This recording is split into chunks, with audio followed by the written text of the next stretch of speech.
അസ്സലാമു അലൈക്കും വറഹ്മത്തുള്ളാഹി വബറകാതുഹു. അൽഹംദുലില്ലാഹി റബ്ബിൽ ആലമീൻ വസല്ലല്ലാഹു വസല്ലമ അലാ നബിയ്യിനാ മുഹമ്മദിൻ വആലിഹി വസ്വഹ്ബിഹി അജ്മഈൻ. അമ്മാ ബഅദ്. പ്രിയമുള്ള സഹോദരങ്ങളെ, സത്യവിശ്വാസികളെ, പരിശുദ്ധ റമദാനിൽ അല്ലാഹു സുബ്ഹാനഹു വതആല മുഅ്മിനീങ്ങൾക്ക് നൽകിയ വളരെ പ്രധാനപ്പെട്ട വിജയങ്ങളിൽ ഒന്നാണ് ബദറിലുണ്ടായ വിജയം. മക്കം ഫത്ഹ് നടന്നതും പരിശുദ്ധ റമദാനിലാണ്.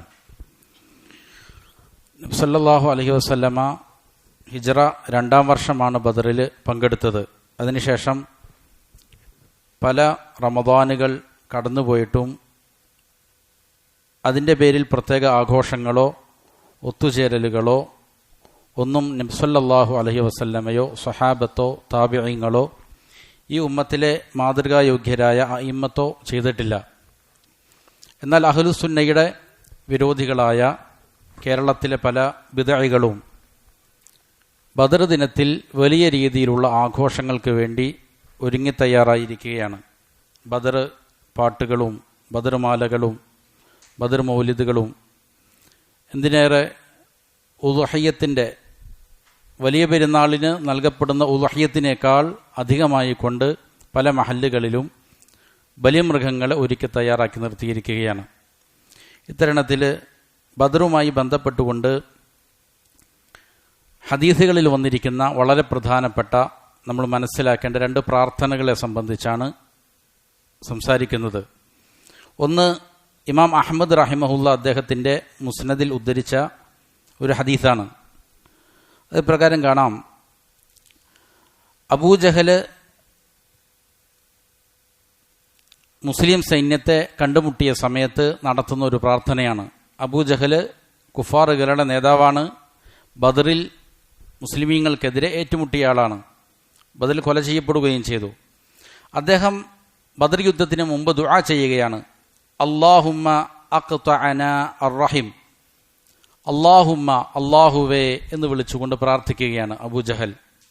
എന്താണ് പറയുന്നത്? ഞങ്ങളിൽ കുടുംബബന്ധം വിച്ഛേദിച്ചവനായ ആൾ, വആതാന ബിമാ ലാ യുഅറഫ്, ഞങ്ങൾക്ക് പരിചിതമല്ലാത്ത പലതും ഞങ്ങളിലേക്ക് കൊണ്ടുവന്നവൻ, ഫഅഹിൻഹുൽ ഗദാത്ത്, ഇന്ന് തന്നെ അവനെ നീ നശിപ്പിച്ച് കളയണമേ അല്ലാ എന്ന് പറഞ്ഞിട്ട് ദുആ ചെയ്യുകയാണ്. റസൂൽ സല്ലല്ലാഹു അലൈഹി വസല്ലമയാണ് ഉദ്ദേശിക്കുന്നത്. നബി സല്ലല്ലാഹു അലൈഹി വസല്ലമ അവരുടെ വാദപ്രകാരം ഞങ്ങൾ ഇബ്രാഹിം നബിയുടെയും ഇസ്മായിൽ നബിയുടെയും പിന്തുടർച്ചക്കാരാണ്. അതാണ് മക്ക മുശ്രിക്കീങ്ങളുടെ വാദം. ഇബ്രാഹിം നബിയുടെയും ഇസ്മായിൽ നബിയുടെയും പിന്തുടർച്ചക്കാരാണ് ഞങ്ങൾ അങ്ങനെ ജീവിക്കുമ്പോൾ ഇതാ മുഹമ്മദ് നബി സല്ലല്ലാഹു അലൈഹി വസല്ലമ വന്നിട്ട് ഒരു പുതിയ ആദർശം ഞങ്ങളെ പഠിപ്പിക്കുകയാണ്. അള്ളാഹുവിന് മാത്രമേ ഇബാദത്ത് പാടുള്ളൂ, ദുആ ചെയ്യണമെങ്കിൽ അള്ളാഹുവിനോട് മാത്രമേ പാടുള്ളൂ, അള്ളാഹുവിന് മാത്രമേ നേർച്ചകൾ അർപ്പിക്കാൻ പാടുള്ളൂ. മാത്രമല്ല, ഈ ഒരു ആദർശവുമായി വന്ന് ഞങ്ങളുടെ കുടുംബങ്ങളിൽ വലിയ ഭിന്നതയുണ്ടാക്കിയിരിക്കുന്നു. ഞങ്ങളുടെ മക്കളും മാതാപിതാക്കളും തമ്മിൽ തെറ്റിയിരിക്കുകയാണ്. സഹോദരങ്ങൾ തമ്മിൽ വലിയ പ്രശ്നങ്ങളാണ്. കുടുംബങ്ങളിൽ വലിയ ഛിദ്രതയുണ്ടാക്കിയിരിക്കുകയാണ്. ഞങ്ങൾക്ക് പരിചിതമല്ലാത്ത പലതും ഞങ്ങളെ കൊണ്ട് പഠിപ്പിക്കുകയാണ്. അതുകൊണ്ട് മുഹമ്മദ് നബിയെ നശിപ്പിച്ച് കളയണമേ എന്നാര് ദുആ ചെയ്യുകയാണ്? അബൂജഹൽ ബദറിന് മുമ്പ് അള്ളാഹുവിനെ വിളിച്ചാണ് പ്രാർത്ഥിക്കുന്നത്. ഇതേപോലെ തന്നെ മറ്റൊരു ദുആ ബദറിന് തൊട്ടു മുമ്പ് കാണാം. ഇമാം മുസ്ലിം ഉദ്ധരിക്കുന്ന ഹദീസിൽ റസൂൽ സല്ലല്ലാഹു അലൈഹി വസല്ലം ദുആ ചെയ്യുകയാണ്. നബി സല്ലല്ലാഹു അലൈഹി വസല്ലമയും ദുആ ചെയ്യുന്നത് അള്ളാഹുവിനെ വിളിച്ചാണ്. അല്ലാഹുമ്മ, അല്ലാഹുവേ, അൻജിസ് ലീ മാ വഅദ്തനി, അല്ലാഹുമ്മ ആതി മാ വഅദ്തനി, അല്ലാഹുവേ, എനിക്ക് നീ വാഗ്ദാനം നൽകിയതിനെ പൂർത്തീകരിച്ച് നൽകണമേ. നീ എന്താണോ എനിക്ക് നൽകിയ വാഗ്ദാനം അതെനിക്ക് പൂർത്തിയാക്കി തരണമേ. അല്ലാഹുമ്മ ഇൻ തുഹ്ലിക ഹാദിഹിൽ അസാബത മിൻ അഹ്ലിൽ ഇസ്ലാം ലാ തുഅബദ് ഫിൽ അർദ്, അല്ലാഹുവേ, മുസ്ലിമീങ്ങളിൽപ്പെട്ട ഈ ഒരു ചെറിയ സംഘം നശിപ്പിക്കപ്പെട്ടാൽ ഭൂമിയിൽ നിനക്ക് മാത്രം ഇബാദത്ത് ചെയ്യപ്പെടുകയില്ല. പിന്നെ ഇവിടെ അബൂജഹൽ അള്ളാഹുവിനെ വിളിച്ചാണ് പ്രാർത്ഥിക്കുന്നത്. പിന്നെ നബി സല്ലല്ലാഹു അലൈഹി വസല്ലം ഇങ്ങനെ പറഞ്ഞത് എന്താണ്? അള്ളാഹുവിന് മാത്രം ഇബാദത്ത് ചെയ്യുന്ന ഒരു സമൂഹം ഭൂമിയിൽ ഉണ്ടാവുകയില്ല എന്ന് നബി സല്ലല്ലാഹു അലൈഹി വസല്ലമയും അള്ളാഹുവിനോട് ദുആ ചെയ്യുകയാണ്. 2 പക്ഷത്തു നിന്നും പ്രാർത്ഥന അള്ളാഹുവിനോട് മാത്രമാണ്, അള്ളാഹുവിനെയാണ് വിളിച്ചിരിക്കുന്നത്. അപ്പോൾ ഈ പ്രാർത്ഥനകൾ തമ്മിലുള്ള വ്യത്യാസം എന്താണ്? പരിശുദ്ധ ഖുർആൻ ഇത് പഠിപ്പിക്കുന്നുണ്ട്. അല്ലാഹു സുബ്ഹാനഹു വ തആല പറയുന്നു, ഫഇദാ റകിബു ഫിൽ ഫുൽകി, ഈ മുശ്രിക്കീങ്ങൾ, ഈ അബൂജഹലിന്റെ ആളുകൾ, അവർ കപ്പലിൽ സഞ്ചരിക്കുകയാണ് എങ്കിൽ, സമുദ്രത്തിലൂടെ സഞ്ചരിക്കുമ്പോൾ ദഅവുല്ലാഹ മുഖ്ലിസീന ലഹുദ്ദീൻ, അവർക്ക് മുന്നിൽ യാതൊരു രക്ഷയുമില്ലാത്ത സന്ദർഭത്തിൽ ഞങ്ങൾ പെട്ടുപോയി എന്ന് തോന്നുമ്പോൾ അവരെന്ത് ചെയ്യും? ഇഖ്ലാസോട് കൂടിയിട്ട് അള്ളാഹുവിനെ വിളിച്ച് പ്രാർത്ഥിക്കും. ഫലമ്മാ നജ്ജാഹും ഇലൽ ബർരി ഇദാ ഹും യുശ്രികൂൻ, അങ്ങനെ അള്ളാഹു അവരെ രക്ഷപ്പെടുത്തി കഴിഞ്ഞാൽ അവരെന്ത് ചെയ്യും? വീണ്ടും ഷിർക്ക് ചെയ്യും. അതായത് മക്ക മുശ്രിക്കീങ്ങളുടെ ഒരു സ്വഭാവമായിരുന്നു, മുന്നിൽ യാതൊരുവിധ രക്ഷയുമില്ല എന്ന് തോന്നിക്കഴിഞ്ഞാൽ പിന്നെ അവരെന്ത് ചെയ്യും? അള്ളാഹുവിനെ മാത്രം വിളിക്കും. പിന്നെ അവരെ ലാത്തയെ വിളിക്കില്ല. ലാത്ത എന്ന് പറയുന്നത് ഹാജിമാർക്ക് പായസം വിളമ്പിക്കൊണ്ടിരുന്ന ഒരു മനുഷ്യനായിരുന്നു എന്നാണ്. നമ്മുടെ നാടുകളിൽ ചില ആരാധ്യരുണ്ട്. അവർ റമദാനിൽ നോമ്പനുഷ്ഠിക്കില്ല, സമൂഹത്തിൽ ബീഡി വലിച്ചുകൊണ്ട് നഗ്നരായിക്കൊണ്ട് നടക്കുന്ന പല പല ആരാധ്യരുമുണ്ട്. അങ്ങനെയായിരുന്നില്ല ലാത്ത ഹജ്ജ് വേളയിൽ എന്ത് ചെയ്യും?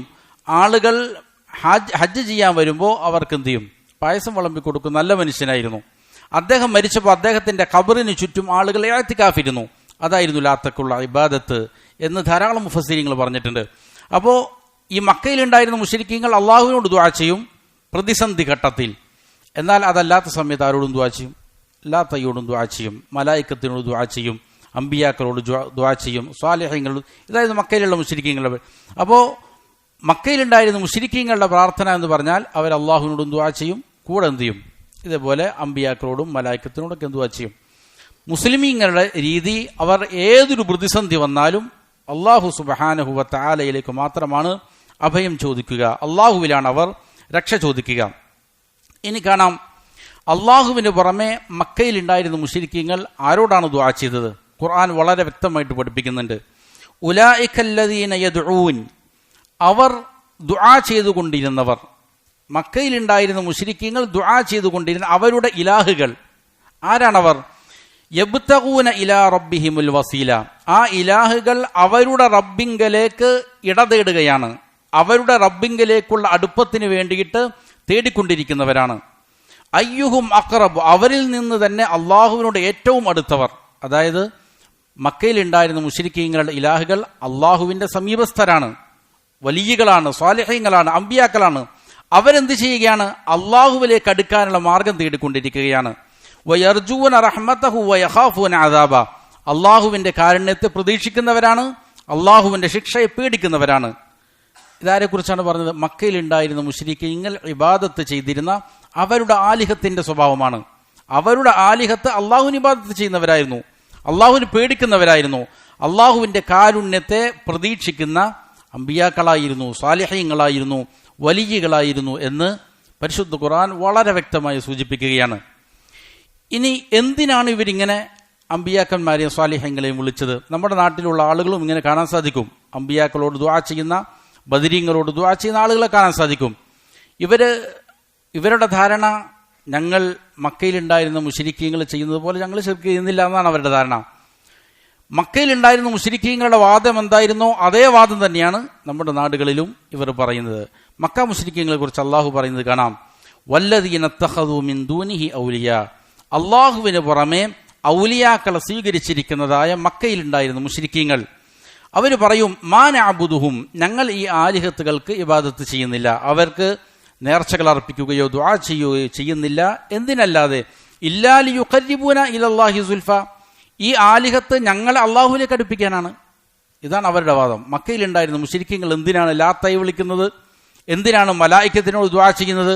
എന്തിനാണ് അമ്പിയാക്കളെ വിളിക്കുന്നത്? അവർ അള്ളാഹുവിലേക്ക് അവരെ അടുപ്പിക്കുക എന്നുള്ള ലക്ഷ്യം. ഇതേ വാദം തന്നെയാണ് വളരെയധികം ഖേദകരമെന്ന് പറയട്ടെ, നമ്മുടെ നാടുകളിൽ മുസ്ലിം കുടുംബങ്ങളിൽ പിറന്ന, നമസ്കരിക്കുന്ന, നോമ്പെടുക്കുന്ന, അള്ളാഹുവിനോട് ദുആ ചെയ്യുന്ന, കൂടെ ബദരീങ്ങളെ വിളിക്കുന്ന, കൂടെ മുഹദ്ദീൻ ഷേഖിനെ വിളിക്കുന്ന, മടവൂർ ഷേഖിനെ വിളിക്കുന്ന നമ്മുടെ നാടുകളിലുള്ള ആളുകളും ഇതേ പണിയാണ് ചെയ്യുന്നത്. ഞങ്ങളെ അവർ അള്ളാഹുവിലേക്ക് അടുപ്പിക്കണം. അതിനു വേണ്ടിയിട്ട് ഞങ്ങൾ എന്ത് ചെയ്യുന്നു? അവർക്ക് വേണ്ടി ബലിയർക്കുന്നു, അവരോട് ഞങ്ങൾ പ്രാർത്ഥിക്കുന്നു, അവരോട് ദുആ ചെയ്യുന്നു, അവർക്ക് വേണ്ടി ഞങ്ങൾ നേർച്ച അർപ്പിക്കുന്നു.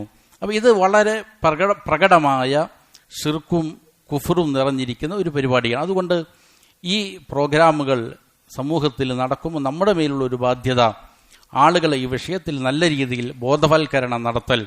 ബദർമാലയും ബദർ മൗലിദുമായിട്ട് നടക്കുന്ന ആളുകൾ, അതിലെല്ലാം പലപ്പോഴും ഇതേപോലെ ബദരീങ്ങൾ വിളിച്ചുള്ള പ്രാർത്ഥനയാണ്, ബദരീങ്ങളോട് രക്ഷ ചോദിക്കലാണ്. മക്കയിലുണ്ടായിരുന്ന മുശ്രിക്കുകൾ എന്ത് പണിയാണോ ചെയ്തത് അത് തന്നെയാണ് എന്ത് ചെയ്യുന്നത്, ബദരീങ്ങളുടെ അനുയായികൾ എന്ന് പറഞ്ഞുകൊണ്ട്. ബദരീങ്ങൾ ഇതിനെതിരെയാണ് പോരാടിയത്. അള്ളാഹുവിന് പുറമെ ഇങ്ങനെ ഔലിയാക്കളെയും സ്വാലിഹീങ്ങളെയും വിളിച്ച് പ്രാർത്ഥിക്കുന്നതിനെതിരെയാണ് എന്ത് ചെയ്തത്, ബദരീങ്ങൾ അവരുടെ ജീവനും സമ്പത്തും കൊടുത്തുകൊണ്ട് രക്തസാക്ഷിത്വം വരിച്ചത്. കാര്യങ്ങൾ അള്ളാഹു നല്ല രീതിയിൽ മനസ്സിലാക്കാൻ നല്ല തൗഫീക്ക് നൽകട്ടെ. സുബ്ഹാനക അല്ലാഹുമ്മ വബിഹംദിക അഷ്ഹദു അല്ലാ ഇലാഹ ഇല്ലാ അൻത അസ്തഗ്ഫിറുക വഅതൂബു ഇലൈക്.